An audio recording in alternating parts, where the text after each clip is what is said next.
Senhoras e senhores, convidamos ao palco Raduan Melo.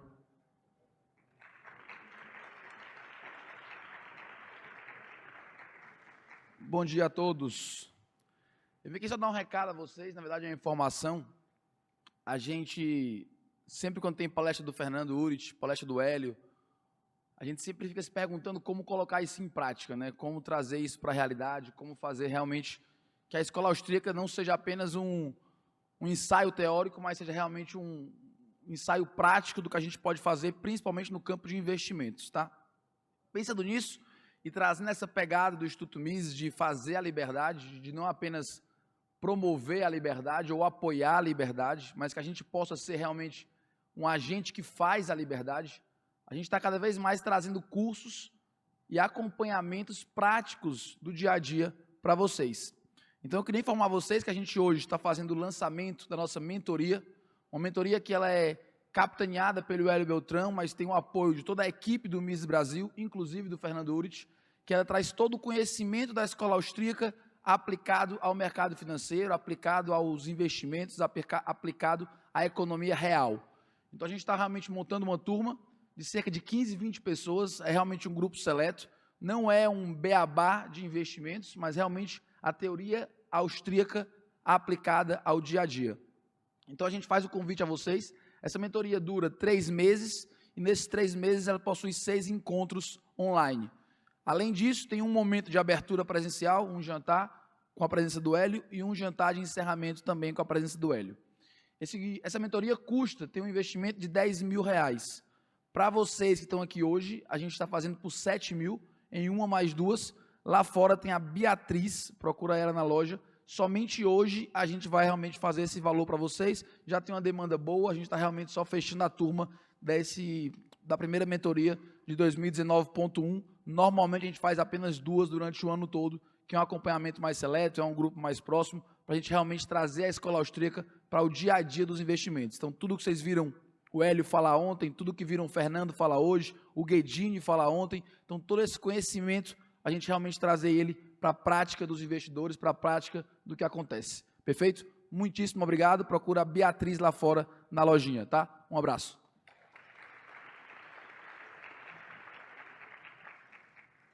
Muito obrigada, Raduan. E neste momento teremos a palestra Escola Austríaca, Passado, Presente e Futuro. Convidamos ao palco o professor Dr. Fábio Barbieri, que fará a moderação dos trabalhos.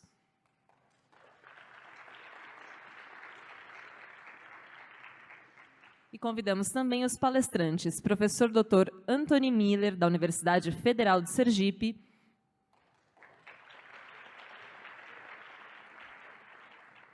e professor Dr. Ubiratã Iorio, diretor acadêmico do Instituto Mises Brasil.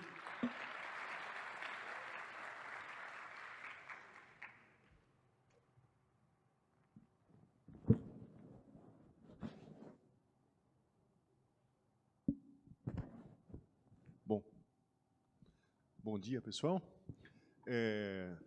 A dinâmica, então, nós teremos uma exposição de 10 minutos de cada professor.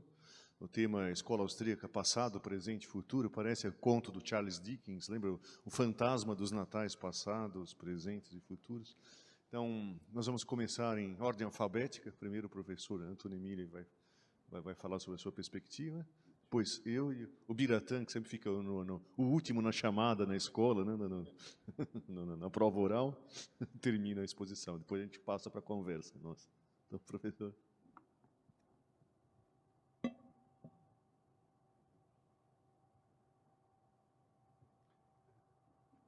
Bom dia a todos. Eu tenho algumas ideias como temas para austríacos. Estou pensando que jovem estudante está chegando a professor e está buscando tema para mestrado ou doutorado ou graduação. E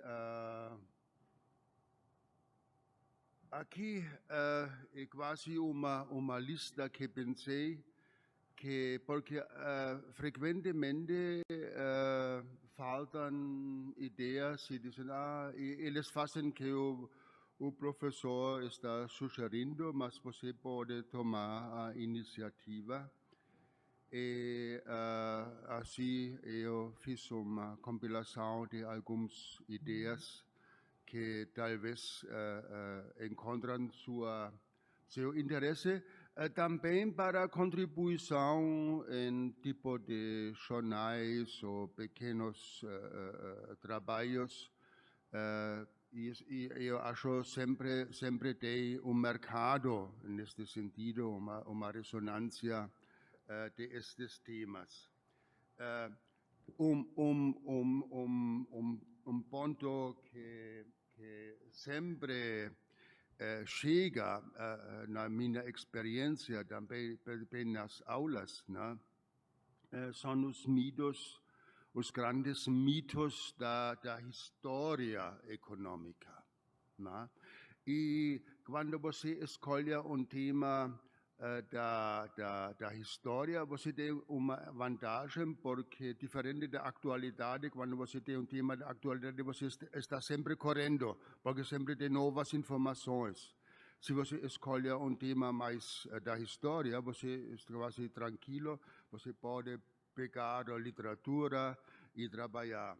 Né? E sempre que acontece nos debates, nos temas, nas falas, grande depressão como crise do capitalismo. Né? Entretanto, tem muita literatura, boa literatura, também do mainstream, também revistas de mainline, como se diz, que destroem este mito, que já foi feito de Rothbard, né? America's Great Depression. E assim é tema que altamente recomendo de ser tratado de novo, sempre de aspectos monetários, aspectos também que hoje em dia é muito atual, em que forma as tarifas que foram implantados, do Smoot-Hawley Tariff, né, contribuíram na Grande Depressão. Muito interessantes temas aqui. Outro grande mito que sempre aparece é que a Revolução Industrial piorou a vida das pessoas, né?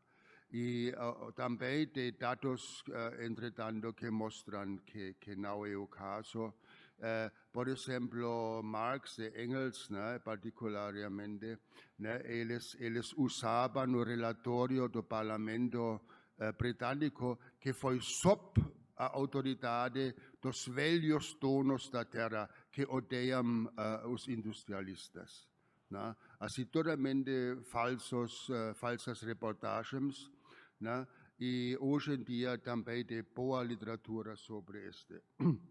Sempre tema de atualidade, e talvez vai vir de novo, né? São as histórias de hiperinflações. Né? Por exemplo, atualmente Venezuela, a hiperinflação do Brasil, hiperinflação alemã. Além disso, tem muitas outras hiperinflações que se podem ser estudadas. De Hungria, por exemplo, pouca literatura sobre isto, né?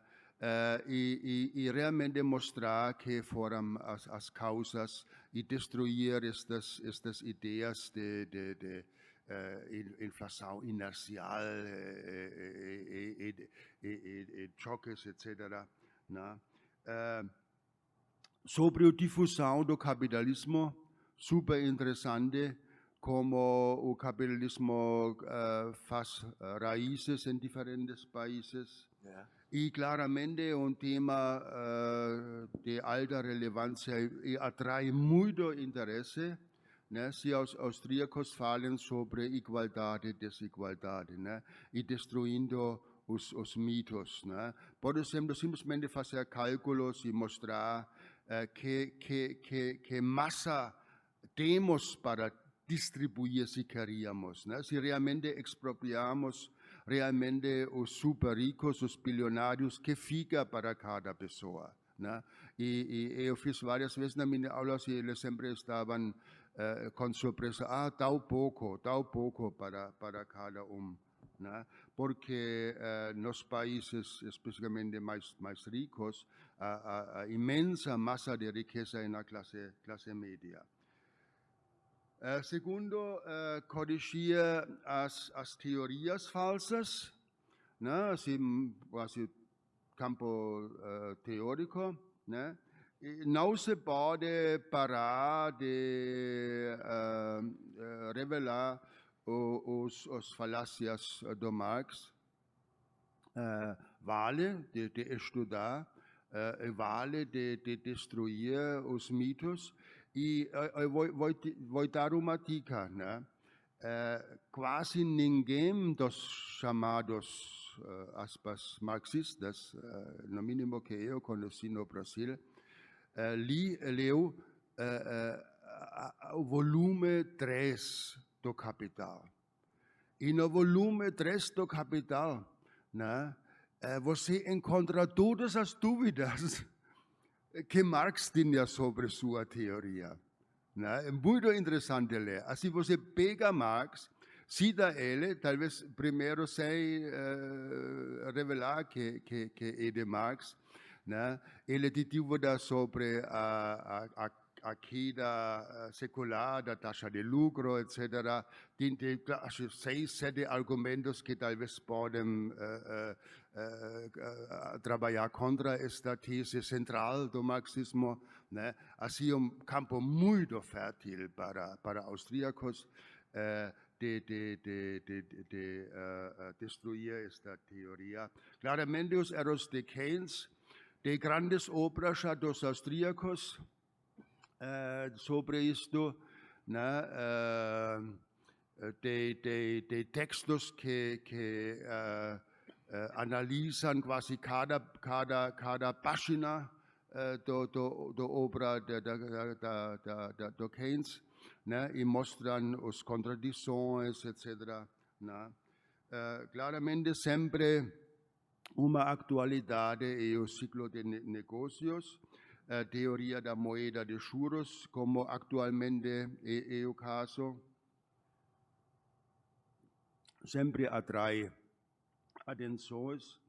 E sistemas monetários, né? Este é quase tema quente, né? Que pode ser Bitcoin ou uma outra moeda, ou padrão ouro, sobre sistema nacional e internacional.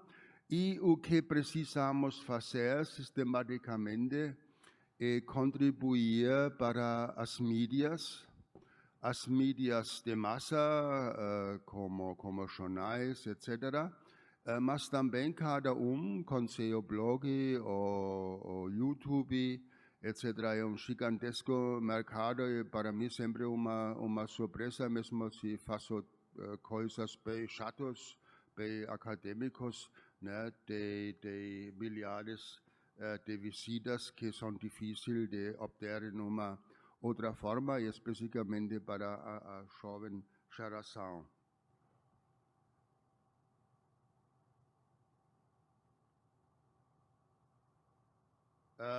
Eu também penso que é importante de formular alternativas, né? Quase ter trabalho criativo, né? E eu chamo estas utopias, né? Você conhece a palavra utopias? Oi, bom, né? Bom lugar. Como criar bom lugar? Uma utopia, né? Com quase alguma inspiração, fantasia, imaginação, né? Que acontece, por exemplo, numa sociedade anarcocapitalista, ou como atua realmente, que acontece se fazemos uma privatização radical, né? O grande tema sempre da minha experiência, né, é a área de finanças públicas, né? Gastos do governo, receita do governo, né? Assim nesta área sempre é uma demanda de análise de perguntas E aqui podemos fortemente argumentar, né, baseado na tese básica que gastos são ruins, gastos do público são ruins, que não são eficientes, que custam mais, que contribuem, né, para o bem-estar, né, podem ser análises especiais, que tem o mecanismo de continuar com os gastos, né, sempre esta ilusão de curar um problema com mais gastos, quando os velhos gastos não funcionavam, né? Assim é grande tema que precisamos discutir. Claramente, atual, a reforma de previdência, né? Bom, se você tem uma posição mais anarcocapitalista, o ponto é por que previdência pública, né? E é interessante que a previdência pública foi historicamente projeto reacionário, né? Reacionário de conservador reacionário chamado Bismarck, né? Que queria a autonomia sobre a previdência, sobre a saúde, porque já existiam caixas na classe operária, né? Queria tomar isto no poder do Estado para poner o poder Estado, né? Interessante que hoje as esquerdistas defendem uma coisa que tem claramente uma origem altamente quase pré-fascista, né? Normal de Bismarck. Interessante de estudar, por exemplo, eu nunca encontrei no Brasil um trabalho a origem da ideia da previdência pública, né? Na Europa tem, na Alemanha tem, claramente, né? São interessantes trabalhos, né? São pesquisas que mostram que já tinha caixas dos trabalhadores locais, etc., de previdência, de saúde, mesmo de educação, né? Educação pré-estatal funcionou bastante bem. Foram grupos religiosos, frequentemente, que entregaram este serviço e o Estado tomou, né? Não foi entregado, o Estado tomou simplesmente para criar o que? Criar o nacionalismo, né? Alguns caras dizem que a Primeira Guerra Mundial não era possível sem o sistema de educação sob autoridade do Estado que impõe nacionalismo nas cabeças das pessoas, né? Assim temos grandes temas de trabalhar, né? Empreendedorismo, né? Outro hot subject que podemos tratar, onde já tem muitos trabalhos dos austríacos, mas se pode continuar isto, né? E aqui eu sempre digo, né? O mainstream na economia, por exemplo, né? Do neoclássico, né? Tem dois pontos de fraqueza forte, né? Uma é empreendedorismo. Você pode sempre perguntar a um economista do mainstream onde fica o empreendedor, como funciona uma economia sem empreendedor. E ele não tem resposta, né? E a segunda é perguntar onde fica o capital. Você tem modelo sem capital, modelo monetário, modelo de demanda, oferta. Sempre oferta já quase existe, capital já quase existe, né? Assim são pontos muito importantes de discutir. Claramente, análise de mercado, modelos dinâmicos, né, contra o modelo estático, né? Também são coisas que é interessante para a área de administração, né? E quase quando um jovem busca trabalho como professor, etc., né? É normalmente mais fácil de encontrar na administração do que na academia. E também de alta atualidade agora, no causa de Trump nos Estados Unidos e outros, de protecionismo, né? Tarifas, protecionismo, globalização. Né? E projetos de utopia, né? Moeda privada, demarquia, né? É meu modelo preferido. Podemos instalar, em vez da democracia, quase crítica da democracia, como hoje é, um modelo de lotérica para os representantes, né? Que tem uma assembleia que é compositada de membros que são eleitos por loteria, né? E claramente muito interessantes sistemas de justiça e de segurança. No final,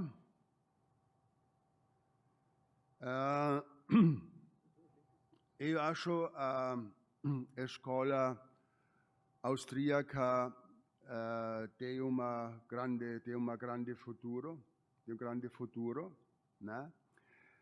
Especificamente em combinação com outras áreas, né? Por exemplo, o Mises, o Hayek, né? Eles, se vocês talvez sabem, eles têm o doutorado de Direito, né? Neste tempo, já foi entregado a titulação na Faculdade de Direito, né?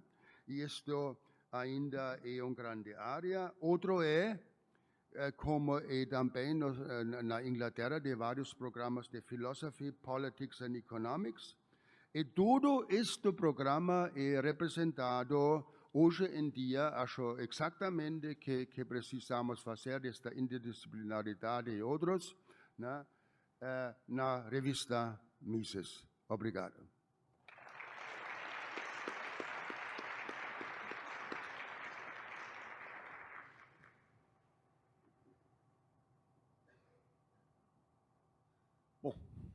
Bom dia. Deixa eu falar rapidinho para... Bom, vamos lá. Bom, como o tema foi passado, presente e futuro, eu dividi a minha breve fala nesses tópicos. Primeiro, sobre o passado. Eu queria dar um diagnóstico sobre, na minha opinião, por que a escola austríaca é tão boa, tão legal. Foi, né, no passado. Depois a gente fala do presente e do futuro. Dois aspectos. A força da escola austríaca, na minha opinião, se deve a uma coisa que a Mariana citou ontem. Não é uma metáfora, é a mesma teoria sobre os efeitos da competição no mercado de bens e no mercado de ideias. Se a gente pegar os austríacos, Menger, ele não estudava só a teoria dele, ele passou boa parte dos seus esforços falando mal da escola histórica alemã, acompanhando a economia inglesa, acompanhando todas as outras escolas de pensamento. Bawerk, mesma coisa, antes de escrever sua teoria de capital e juros, ele gastou um livro dessa grossura falando mal de todas as teorias de capital e juros existentes no mercado. Hayek debateu com absolutamente todos os grandes economistas da época dele. E isso vale para todo economista austríaco. Então, a competição no mercado de ideias leva à inovação, à variação, ao progresso científico. E o protecionismo comercial no mundo das ideias seria o equivalente a se fechar, né? Então, essa é a primeira causa da prosperidade austríaca. Ao contrário de keynesianos, que sempre distorcem o que os austríacos ou neoclássicos ou qualquer autor pensa, marxismo é a mesma coisa, em vez de analisar as ideias, se diz que o autor é burguês ou algo parecido, os austríacos levavam a sério as ideias dos outros e debateram, e a qualidade de suas ideias é superior. Segundo ponto, é a coragem de falar coisas impopulares, né? O tempo inteiro sobre metodologia, sobre questões de política, sobre questões... se estruturas importam, e estruturas é difícil de modelar, tanto pior para esse critério de cientificidade. Se eu tenho minha busca pela verdade, diz que estruturas são importantes, distorções de preços afetando distorções na estrutura do capital, o problema é do método. E o que acontece? Na época de Marx, eles falaram, isso aí é psicologia, não imagina, utilidade, isso aí não é ciência, né? Pois o Hayek, na década de 20, falou, uma explicação de macroeconomia precisa ser microfundamentada numa teoria de equilíbrio geral e intertemporal. É bobagem. 50 anos depois, as pessoas dão a mão à palmatória, né? Sobre abordagem institucional, a mesma coisa, está dizendo sobre a importância da propriedade privada, os economistas da década de 30 falando, isso aí é bobagem, é coisa de sociologia, não é economia, né? De novo, a economia, 50 anos depois, dá a mão à palmatória e aceita os temas austríacos. Vemos o debate do cálculo, que era visto como algo que os austríacos teriam perdido, né? Hoje, a maior parte dos economistas não austríacos se admira como que alguém poderia acreditar nas bobagens do Oscar Lange, né? Sobre vários aspectos. Então, na história da economia, os austríacos falaram, essa é a minha posição e sou eu contra 99,9% da profissão. E no longo prazo, já que as pessoas dizem que o austríaco é a priori, não é empírico, eu estou propondo um teste empírico. No longo prazo, resistiu ao teste do tempo. Você lê Paul Samuelson hoje, você vai ler o quê? Quando que o PIB da União Soviética vai passar o PIB americano? Tudo é arcaico quando você lê um texto das outras escolas. Mas você lê um autor austríaco, depois de 200 anos, ele vai continuar atual, né? Essa é a segunda força, coragem de dizer verdades que contrariam a opinião majoritária. Então, esses são os dois fatores que explicam o sucesso no passado da escola austríaca.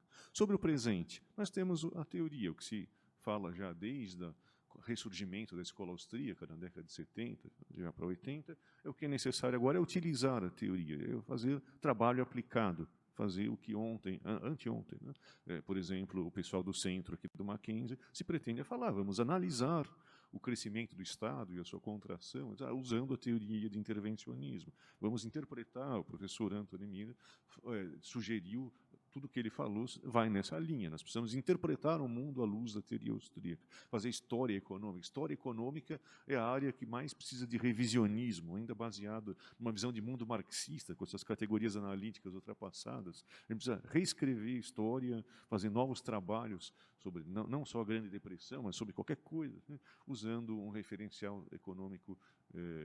E todas as revistas internacionais e acadêmicos demandam, querem que pesquisadores façam trabalhos aplicados de economia austríaca. Esse é um desafio do presente. Desafio do futuro, eu vou falar brevemente, na minha opinião, o que é necessário para desenvolver a teoria austríaca no futuro.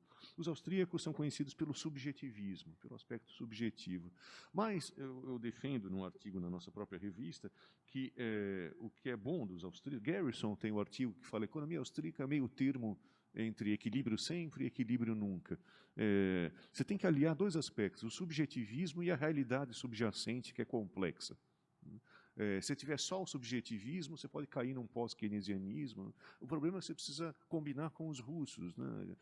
Eu tenho meu plano de ação, mas ele pode dar errado. Eu preciso descrever por que ele dá errado, porque a realidade é complexa. A teoria econômica tradicional acredita que a ideia dos agentes correspondem à realidade. É um erro. O outro erro é o erro keynesiano, de achar que é uma questão de psicologia, né? Põe Rivotril no reservatório de água e você tira a economia da crise, né? Então, essa é são os erros da psicologia, do subjetivismo radical. E, ao outro lado, a teoria neoclássica, as pessoas nunca erram, elas erram estatisticamente. Os austríacos têm uma teoria que alia as duas coisas, o aspecto subjetivista e a complexidade. Aí é um dilema colocado pelo Lachmann, eu encerro falando sobre isso. Você faz um modelo para representar como o mundo real impede nossos planos de ação de dar certo. Mas os economistas tendem a acreditar naquele modelo e transferir a simplicidade do modelo para a realidade complexa que ele quer modelar. Então, uma teoria de competição é feita para explicar o fenômeno complexíssimo da competição, em última análise vai ser usado para tentar substituir uma economia no debate do cálculo, ou para regular e planificar a economia, como se os custos não fossem algo subjetivo, como se os custos fossem algo fáceis de serem observados. Então, a história da economia é a história de pegar simplificações usadas para, olha que fenômeno complexo, vamos entender como é que ele funciona. Os economistas pegam essa simplificação e tentam controlar a realidade, acreditando que aquela simplificação descreve a realidade. Então, para encerrar, eu acho que o futuro da escola austríaca tem que usar, como sempre fez, a representação complexa da realidade, só que usando ferramentas, por exemplo, da abordagem de complexidade. O que a Mariana faz de redes é só um pequeno exemplo. Nós temos mecanismos de aprendizado por algoritmos genéticos. Quando as pessoas falam sobre esses modelos de aprendizado, todo mundo fala, você está ressuscitando temas austríacos, Mises, Hayek, etc.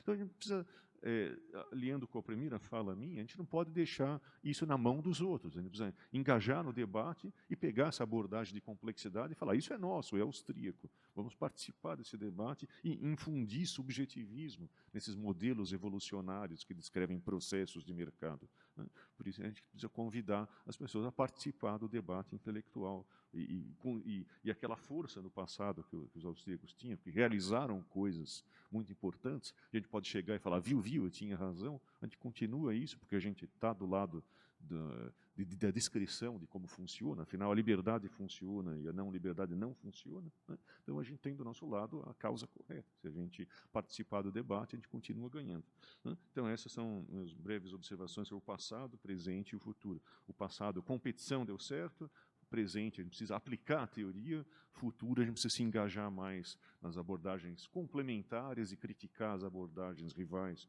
como diz o professor Mira. Ok? Tá, obrigado, vou passar para o professor Biratã.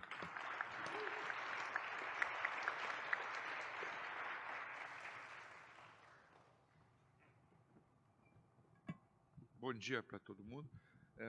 Falar depois falar do Barbie, mas pega mal, né, Rodrigo?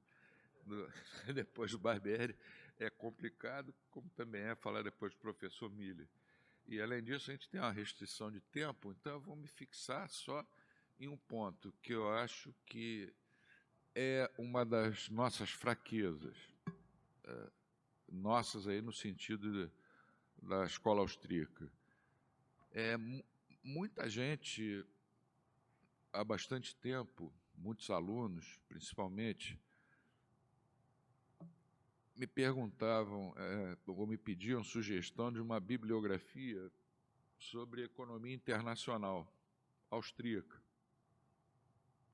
E eu ficava sem resposta. Sugeria um ou outro artigo, mas geralmente pouco acadêmico. Então, é uma fraqueza que nós precisamos consertar. Nós temos que ter uma substância teórica, um corpo teórico austríaco para analisar as chamadas, hoje se chama de RI, né? Chamar de economia internacional, relações internacionais. Não existe um livro austríaco sobre esse tema. E no mundo de hoje, a gente não pode escapar de dar opinião sobre esse tema. E para dar opinião, nós temos que estar embasados em um corpo teórico que tem um mínimo de lógica e de coerência. Está faltando, eu não digo manual, mas estão faltando obras de austríacos voltadas para o estudo das relações internacionais. Aí a gente pode perguntar por que isso aconteceu? Por que os austríacos não têm, como tem o estudo do mercado como um processo, do empreendedorismo, que é uma coisa essencialmente austríaca, e como tem a teoria dos ciclos, por que não tem uma teoria sobre o comércio, as relações internacionais, a economia internacional em geral. A gente pode até especular e pensar, bom, na época dos dois maiores nomes da escola, Mises e Hayek, as economias eram muito mais fechadas do que são atualmente, então eles não tinham assim essa preocupação. Mas hoje nós temos que nos preocupar com isso e eu acho que é um dos pontos na nossa agenda para o futuro. Certamente, os outros, os professores Miller e Barbieri já disseram aqui, é claro que eu concordo. Aliás, a gente não tem feito outra coisa senão concordar há mais de 20 anos. As discordâncias são muito poucas. Então, a minha proposta é a seguinte, eu mesmo estou pensando em me dedicar a isso, tentar escrever um livro austríaco tratando desses temas. Vai ser difícil, pelo menos eu não conheço nenhuma obra, no Brasil certamente não existe, mas até mesmo nos Estados Unidos, que trate desse tema sob uma abordagem tipicamente austríaca. O que se fala por exemplo, o que os austríacos pensam sobre a taxa de câmbio? Deve ser flutuante, deve ser fixa, deve ser crawling peg, qualquer outra coisa? O que eles pensam da endividamento externo, dívida externa? Eles acham que exportar é bom e importar é ruim? É claro que não, né? Mas a gente tem que esclarecer por que existe esse mito, né? Mas o mito, as pessoas normalmente acham, as teorias econômicas dizem assim, exportar é bom, importar é ruim. Porque eles pensam em termos de país, né? País. Mas o Brasil não toma nenhuma decisão de exportar nem de importar. Quem faz isso é alguém ou alguma firma que tem a residência no Brasil. O Brasil não telefona, por exemplo, vou telefonar para Portugal.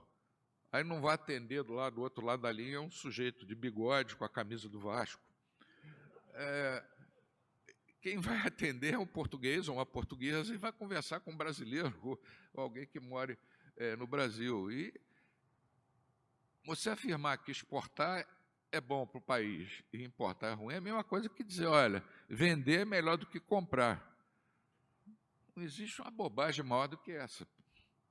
Pela ótica austríaca, vender e comprar são as duas faces daquela mesmíssima moeda, né? Numa transação realizada no mercado livre, uma transação espontânea, o sujeito faz a troca, aquele que vendeu sai satisfeito e o que comprou sai satisfeito também, ponto.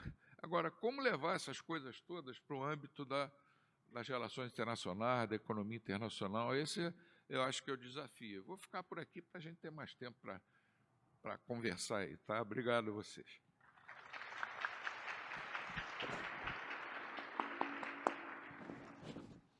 Aliás, pessoal, mande pergunta. Eu tenho só 3 perguntas aqui, mas vamos a elas. A primeira, é da Elaine Arantes e Otávio, são os alunos da pós aqui da turma de 2019, que diz, neste ano o auditório está lotado, em 2020 a conferência vai ser no Pacaembu.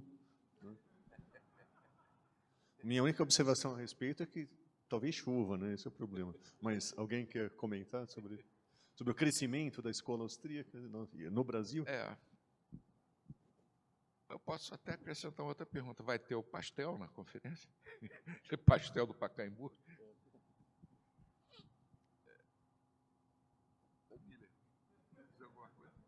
Bom, acho que a pergunta indireta significa algum comentário sobre o crescimento do movimento austríaco no futuro, né? Por exemplo, está atrelado ao desempenho do governo atual? Se ele afundar, a gente afunda junto?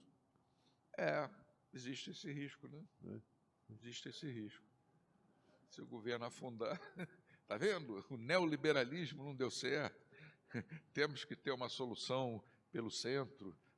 Eles adoram colocar crase em coisas que não precisam. Nada de mais à direita, nem mais à esquerda. Não sei porque as pessoas falam, é vício de linguagem isso. Ah, aquele cara ali é um economista mais à esquerda. São as únicas ocasiões em que eles usam crase, porque a crase foi abolida, né? Você pega o Facebook e não vê uma crasezinha solta, coitadinha. Mas, eu acho que é por aí, Fábio, é por aí sim. Então vamos passar para outras perguntas. Tem uma para você aqui de novo, deixa eu perguntar. O Biratã, qual é a previsão para o lançamento do livro? Acabou de ter a ideia, você já está te cobrando. Bom, ontem eu falei aqui, fui indicar um livro que eu escrevi, que eu esqueci o nome, né? É 10 lições fundamentais de escola austríaca, de economia austríaca.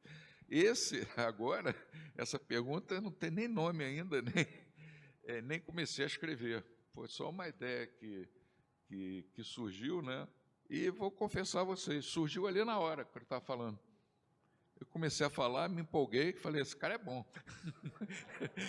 Foi culpa do Miller, né? Culpa do Miller.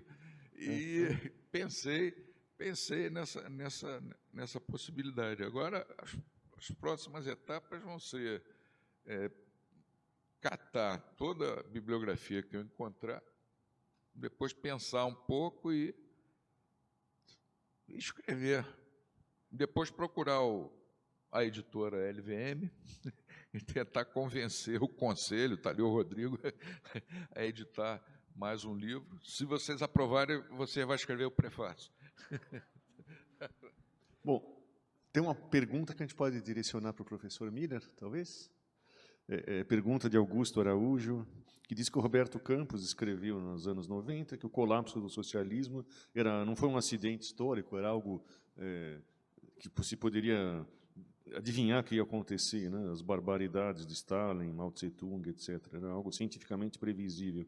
Os cientistas sociais, alegados cientistas sociais, teriam chegado a essa conclusão se tivessem lido os austríacos, né? Baseado nisso, por que a escola austríaca ainda não é tão difundida na maioria das universidades brasileiras, se eles tendem a acertar em suas previsões?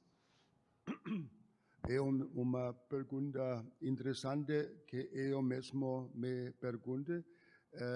Como é possível que temos aqui país onde quase em todas as escolas públicas, as universidades públicas, né, tem uma dominância, uma predominância tão grande de ideias socialistas, que claramente intelectuais, na sua maioridade, normalmente têm viés em direção de planejamento, porque combinam planejamento com racionalidade, né? Mas o caso do Brasil já é extremo, né, desta posição.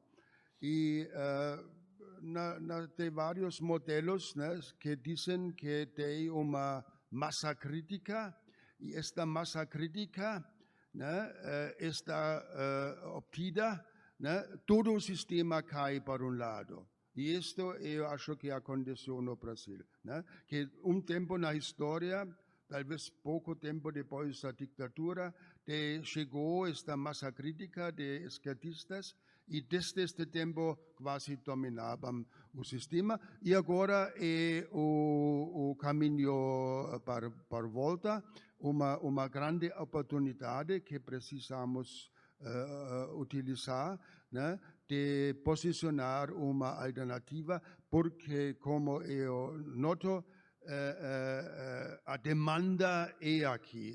Os estudantes, os jovens estudantes mesmos perguntam para uma alternativa, né? Assim, não é economicamente, não, o problema não é problema de demanda, que talvez foi no passado. Hoje a demanda é daqui para a escola austríaca. Os jovens querem saber disto, né? Mas nós precisamos entregar a oferta mais forte e em massa que todos vocês e nós juntos. Tá? Agora é que estranho ter uma pergunta para mim, né? Como é que eu faço? Eu vou perguntar para mim mesmo. Professor Barbieri, me responda, Hayek ou Mises? Bom, Fábio, eu acho o seguinte, eu acho que são os dois, não há um ou outro. Né? Nós temos um... Bom, não acho que há uma escolha entre Mises e Hayek, são os dois, são autores. A diferença entre os dois são explicáveis, boa parte, em relação ao público com os quais eles debatiam. Mises brigava com marxistas, Hayek briga com economistas neoclássicos. Então, no debate do cálculo, as diferenças, na minha opinião, são explicáveis por esse tipo de coisa. Em outros textos da obra do Hayek, ele fala de propriedade privada. Por que ele não fala no artigo quando está respondendo a Oscar Lange, a Abba Lerner? Porque o modelo vamos tirar a propriedade privada. Ainda assim, eu consigo alocar recursos. Se essa é a premissa, seria uma petição de princípio supor propriedade. Então, ele tem que discutir aquele modelo. Então, para entender a posição do Hayek no debate, você tem que ver quais são os interlocutores. Existem diferenças significativas entre os autores. O Hayek tem uma abordagem mais evolucionária, mais inglesa, mais um liberalismo baseado num falibilismo, mas é fácil se achar no Mises posições falibilistas.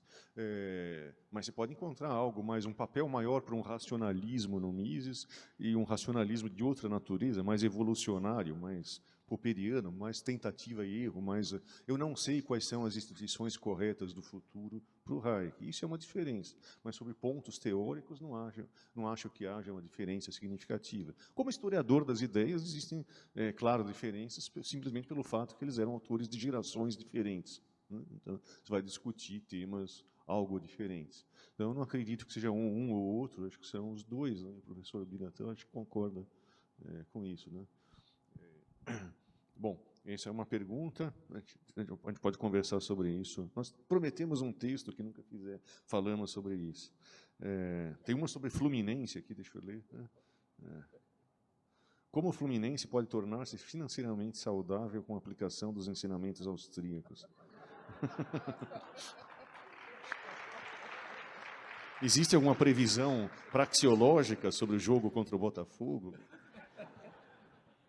Aliás, é hoje, né?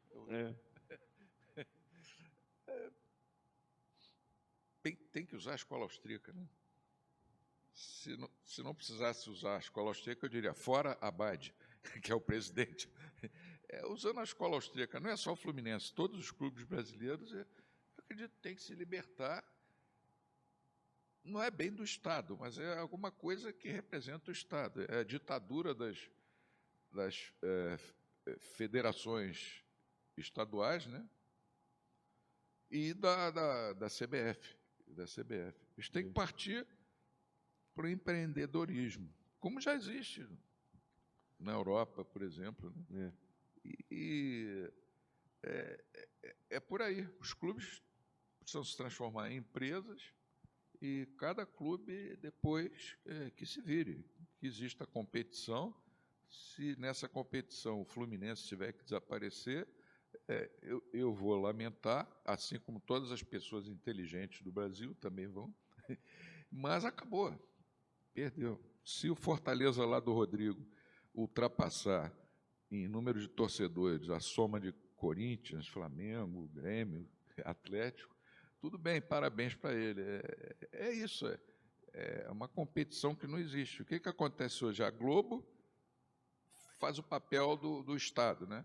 A Globo resolve dar dinheiro para os clubes de futebol, é um monopólio, que é um absurdo isso. Agora está sendo quebrado.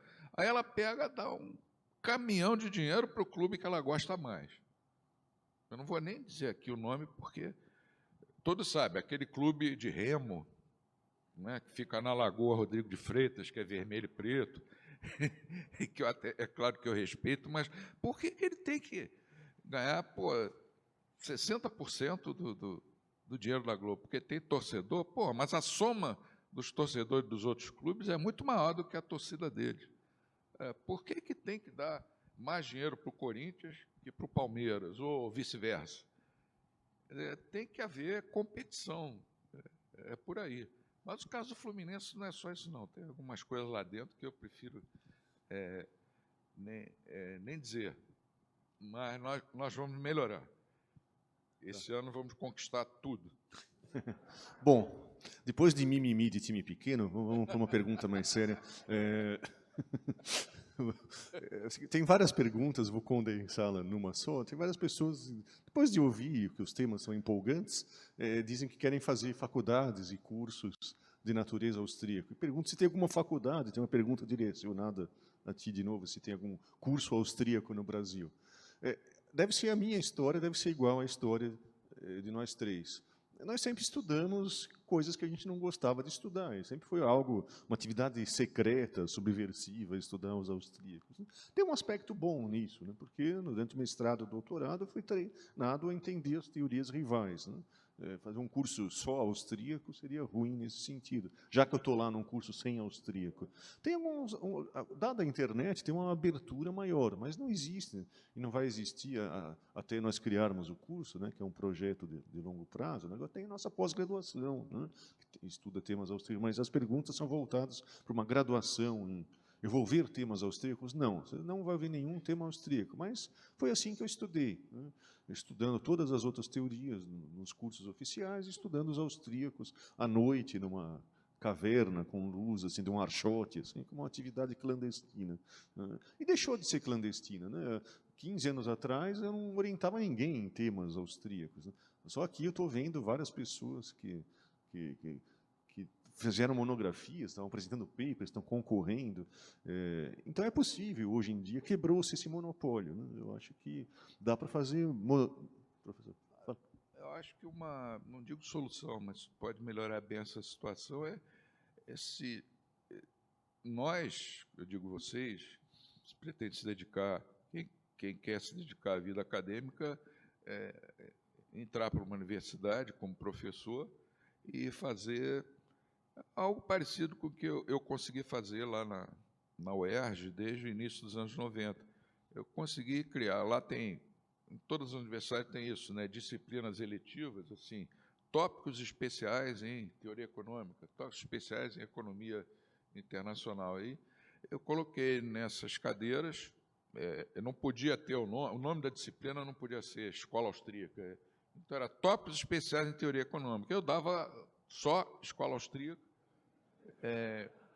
2 disciplinas, e fez isso durante mais de 20 anos. Dali surgiu muita gente que cresceu e espalhou essas ideias. Um deles hoje até o secretário especial de desburocratização secretário especial de Emprego e Produtividade do Ministério da Economia. Eu acho que, por enquanto, né, já que existe essa restrição, você pensar em colocar uma cadeira assim, escola austríaca na universidade pública, vão te matar. Né, como tentaram fazer comigo quando lá na UERJ eu sugeri que a gente tentasse pegar dinheiro da iniciativa privada. Esse neoliberal da economia é maluco, é por aí. Mas eu acho que até que as coisas se resolvam, até a Universidade Mises surgir,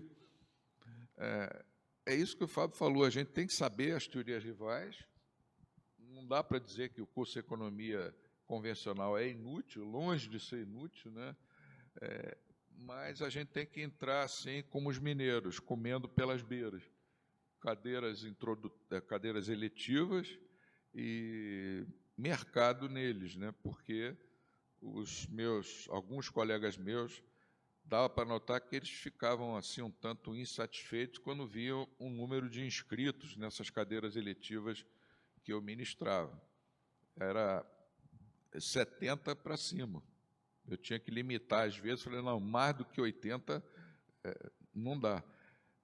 Enquanto as cadeiras deles lá, Marx 3, Marx não sei o quê, tinha 5, 6, 10 alunos no máximo. Quer dizer, se a gente fizer a mensagem chegar aos jovens, essa mensagem vai entrar nas consciências, nos cérebros deles, e eles vão propagar essa mensagem. A grande questão é que nós éramos, não sei se eu posso falar perseguidos, mas olhados com certo desdém, assim, né? Sim. E esse Barbieri, o negócio do cara é cálculo econômico, no socialismo é impossível. Pô, isso é um tema de 1920, quando o Mises publicou lá aquele livro. É como se isso não fosse relevante e como se a escola austríaca tivesse parado lá em 1930, quando o Hayek, segundo eles dizem, perdeu o debate para o Keynes. É por aí. Um colega meu de departamento descreveu assim, o que se estuda é ideologia, né, a tua área de pesquisa. A gente é acusado de ser ideólogo. O William também, né? A próxima pergunta, a gente pode direcionar para o professor Anthony Miller.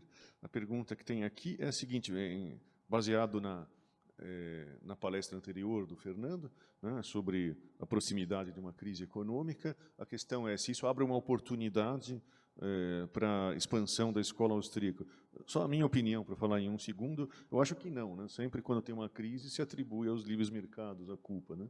Mas se é uma oportunidade, uma janela de oportunidade para desenvolvimento dos austríacos. Eu acho que realmente temos uma janela de oportunidade agora, não só por causa da crise, mas porque tem uma conciliação que quase chama para a nossa contribuição. A demanda é muito alta.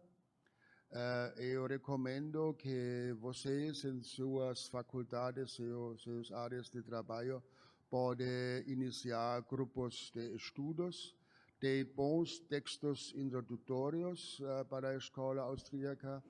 A demanda é grande, não apenas por causa da crise atual, também da conciliação política internacional, etc.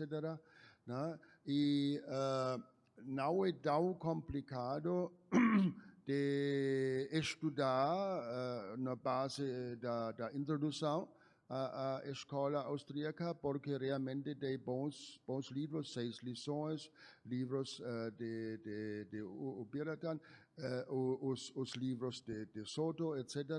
Né? Não precisa começar com ação humana, né? Ou com Hayek, mas Hayek também é interessante de ler, porque ele tem muitos textos mais filosóficos da política, da epistemologia, que são interessantes para direito, para filosofia, política, ciência política, social, etc. Assim, é imenso que se pode fazer também pela iniciativa dos estudantes mesmos.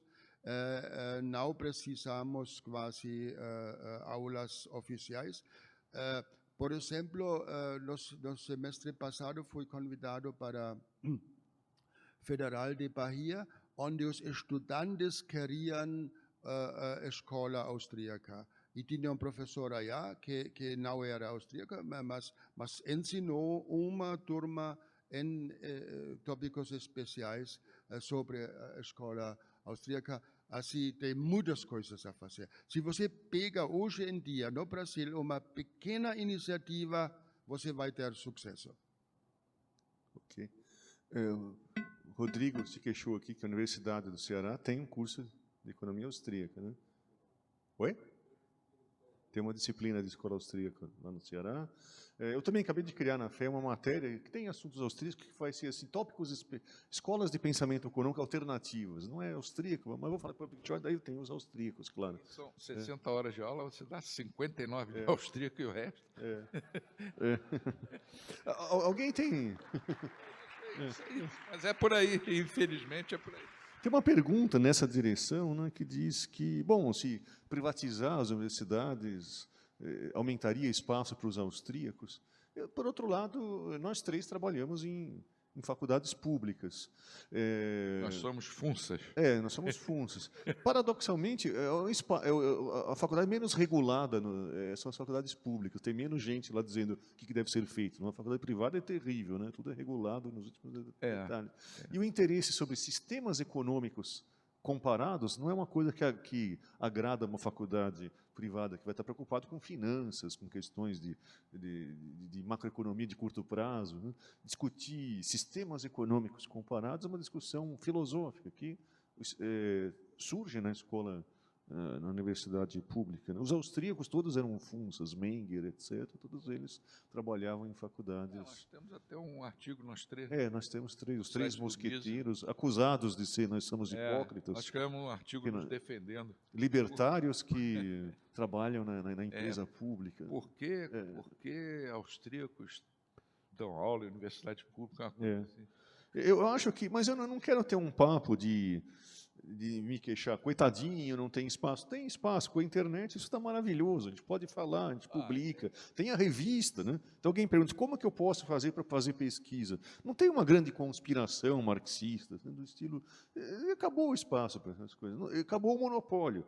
Então nada impede, alguém perguntou, como é que eu faço para escrever e publicar? Escreve, estuda para caramba, escreve o texto, manda para a gente. Hoje à noite vai ter o concurso dos artigos, tem artigos de excelente qualidade de estudantes, e não teve.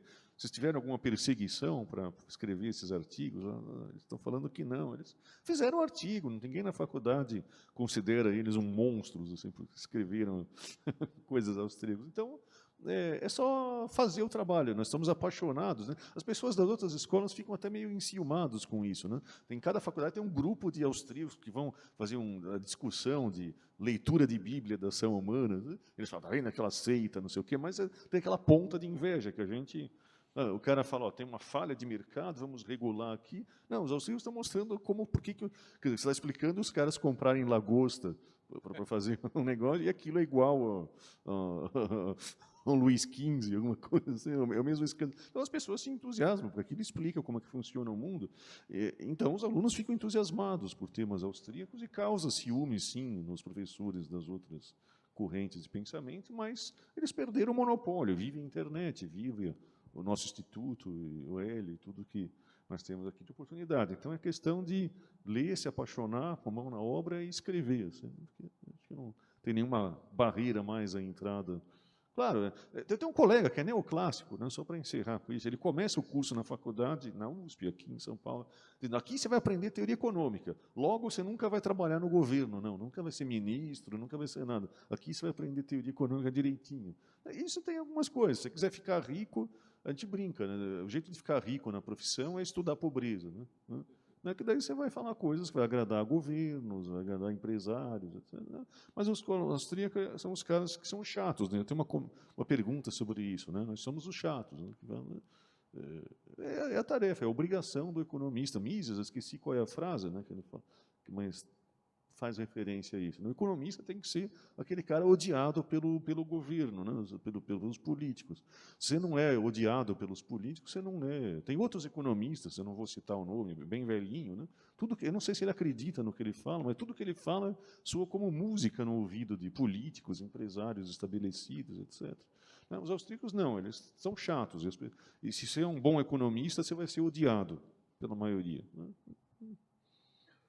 Você vai chegar para o presidente da República, está enfrentando um problema, por exemplo, de desemprego altíssimo, recessão, aí vai perguntar, o que eu faço? Você vai dizer, nada. Nada.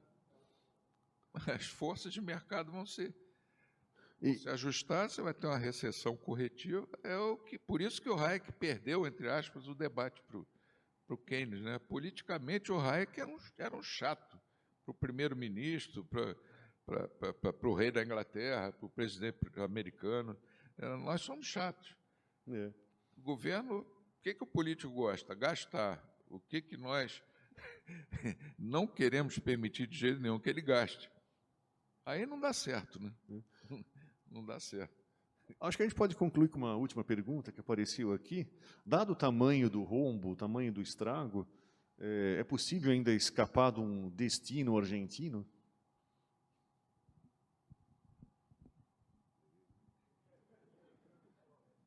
Tanã, musiquinha de suspense. Fiquei arrepiado com essa pergunta, só de pensar. Lembrei da palestra de ontem do Um espectro mandioquístico ronda o Brasil. Você pode dizer algo? Lembrei do Paulo Guedini ontem, do que ele falou, que eu achei bastante apropriado. Eu não diria que essa possibilidade ela não existe, mas hoje ela é remota. Eu acho que a possibilidade da gente cair no que a Argentina caiu, tanto que quem está liderando as pesquisas lá para as eleições é a Cristina Kirchner, né? Não, é uma coisa que era inimaginável, aquela mulher voltar acusada de corrupção de todo, não é só porque é de esquerda, acusada, 1000 acusações de corrupção, promotores foram assassinados assim, curiosamente, e os argentinos vão votar de novo. Então, é possível que, se o governo Bolsonaro não for bem na economia, que os brasileiros voltem a votar naquelas pessoas que arrebentaram com o país. São os políticos do PT. Mas eu acho que hoje essa hipótese ainda a probabilidade de que isso venha a acontecer, eu diria que é baixa, felizmente. Mas não posso garantir que também não vai acontecer. Quer dizer, depende de tudo, né? Depende de tudo que vai acontecer no plano da política, da economia. É muito complicado dizer isso. O que eu sei é que, se nós não aproveitarmos essa oportunidade, nós, os liberais, para botar o Brasil nos eixos, certamente a gente vai ter que esperar mais 519 anos para tentar de novo, porque a mentalidade do brasileiro, a cultura brasileira, a herança que nós temos, essa, é do Estado protetor, benfeitor, que resolve todos os problemas, que está preocupado com o bem comum, aquelas coisas de Coelho da Páscoa, Papai Noel, né? Chega. Bom, quero só falar que eu estou muito feliz aqui de poder conversar com meus amigos e agradecer ao professor Anthony Miller, professor Biratã, e agradecer ao professor Barbieri também, um cara muito bonito. Eu quero agradecer a todos os três, então, pela conversa, e muito obrigado por... Para mim é uma honra paciência, né? Participar de nós três aqui, uma coisa que, além de simbólica, né, são duas pessoas que, além de serem economistas e de serem austríacos, são dois caras sensacionais. Se eu fosse mulher ou trans, eu até casaria com os dois, mas... Felizmente eu sou calabrês. O Miller, então, você escutar o Miller falar com o sotaque dele, alemão, é como se você estivesse ouvindo um Mises, um Hayek, um austríaco genuíno falando. Depois que ele fala, todo mundo tem que permanecer em silêncio. Eu ouvi agora uma aula de um professor da escola austríaca que fala alemão. E o Fábio não precisa nem dizer, né? Nossa metralhadora de conhecimentos. Além de ter um espírito de humor, um senso de humor fantástico, né? Você perto do Fábio, você não consegue ficar triste. Ele não deixa. E é uma inteligência tão rápida. Não, para, assim eu fico enruborecido, né? Vamos lá. Vamos almoçar, então. Obrigado. Até.